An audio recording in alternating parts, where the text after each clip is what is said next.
Merapani CRPF যেটো এটা border আছে কেম্প আছে সেই কেম্পটোৰ পৰা কিছু নিলগত তেওঁলোকে তাত গৈ গৰু চৰাবলৈহে গৈছে বা তাত গৈ পেলাই আজি 15 আগষ্টৰ দিনাখন বুলি এটা প্ৰীতি ভোজ তেওঁলোকে খাব গৈছে। তেওঁলোকৰ যেতিয়া তাত সেইখিনি কাম কৰি থকা অৱস্থাত 3-4 জন নগা আহিলে তেওঁলোকৰ ওচৰলৈ। অহাৰ পিছত তেওঁলোকৰ নথিপত্ৰ বিচাৰিলে।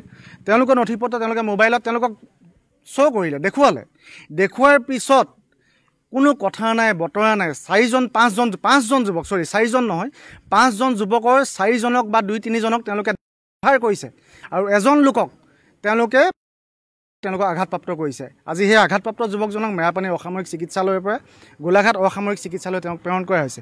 আজি নগাৰ আগাখন বাদ দিয়ক, আজি কিছুদিনৰ আগলৈকে মিয়া আগাৰ পৰা আমাৰ মেৰাপানী সাধাৰণ জনতাখিনি বা সাধাৰণ যিখিনি আমাৰ খিলঞ্জীয়া মানুহ হওক সেই মানুহখিনি নিৰাপত্তাত ভুগি আছিলে। আজি সেই বস্তুটো আজি অসম চৰকাৰক আমি এটা কাৰণে ধন্যবাদ জনাইছিলোঁ যে তেওঁলোকে উচ্ছেদ কৰিছিলে। উচ্ছেদ কৰাৰ পিছত আজি মিয়াৰ উচ্ছেদ হোৱাৰ পিছতো নগাৰ কিয় বৃদ্ধি পাইছে তেতিয়াহ'লে? আজি এদিন দুদিনৰ কথা নহয়। আজি বছৰ ধৰি মেৰাপানীৰ সাধাৰণ জনতাই এই সমস্যাত ভুগি আছে। এইখিনিৰ পৰা নিৰাপত্তা কোনখন চৰকাৰে আমাৰ সাধাৰণ জনতাক দিব? আমাৰ প্ৰশ্ন আছে তাত।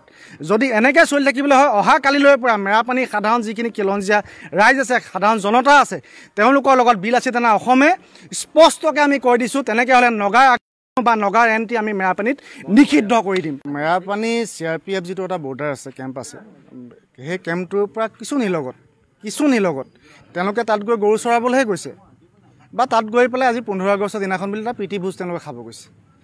তেওঁলোকৰ যেতিয়া তাত সেইখিনি কাম কৰি থকা অৱস্থাত 3-4 জন নগা আহিলে তেওঁলোকৰ ওচৰলৈ। অহাৰ পিছত তেওঁলোকৰ নথিপত্ৰ বিচাৰিলে।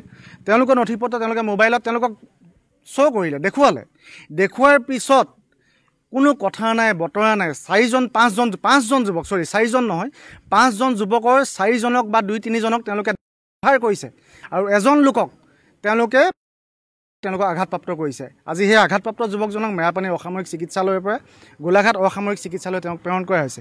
আজি নগাৰ আগাখন বাদ দিয়ক, আজি কিছুদিনৰ আগলৈকে মিয়া আগাৰ পৰা আমাৰ মেৰাপানী সাধাৰণ জনতাখিনি বা সাধাৰণ যিখিনি আমাৰ খিলঞ্জীয়া মানুহ হওক সেই মানুহখিনি নিৰাপত্তাত ভুগি আছিলে।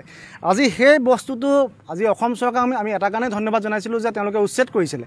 উচ্ছেদ কৰাৰ পিছত আজি মিয়াৰ উচ্ছেদ হোৱাৰ পিছতো নগাৰ কিয় বৃদ্ধি পাইছে তেতিয়াহ'লে? আজি এদিন দুদিনৰ কথা নহয়। আজি বছৰ ধৰি মেৰাপানীৰ সাধাৰণ জনতাই এই সমস্যাত ভুগি আছে। এইখিনিৰ পৰা নিৰাপত্তা কোনখন চৰকাৰে আমাৰ সাধাৰণ জনতাক দিব? আমাৰ প্ৰশ্ন আছে তাত। যদি এনেকৈ চলি থাকিবলৈ হয় অহা কালিলৈৰ পৰা মেৰাপানীৰ সাধাৰণ যিখিনি খিলঞ্জীয়া ৰাইজ আছে, সাধাৰণ জনতা আছে, তেওঁলোকৰ লগত বিলাসিতা অসমে স্পষ্টকৈ আমি কৈ দিছোঁ, তেনেকৈ